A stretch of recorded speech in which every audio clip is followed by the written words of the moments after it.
நம்ம இப்போ எடுத்த பறவை வந்து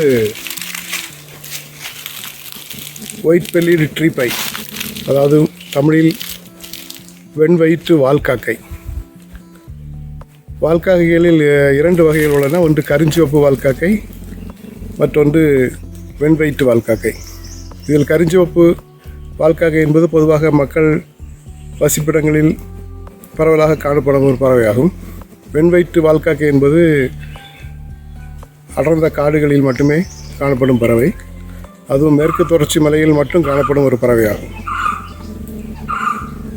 இந்த பறவை வயிற்றுப்பகுதி வெண்மையாகவும் வால் நீளமாகவும் காணப்படும் ஒரு அழகான பறவையாகும்.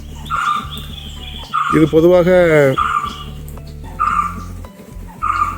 தட்டைக்காடு மற்றும் நெல்லியாம்பதி பகுதியில் நான் ஏற்கனவே பார்த்து பதிவு செய்திருக்கிறேன். முதன் முறையாக சேரம்பாடி பகுதியில் இப்பொழுதுதான் இந்த பறவையை பார்த்து பதிவு செய்கிறேன்.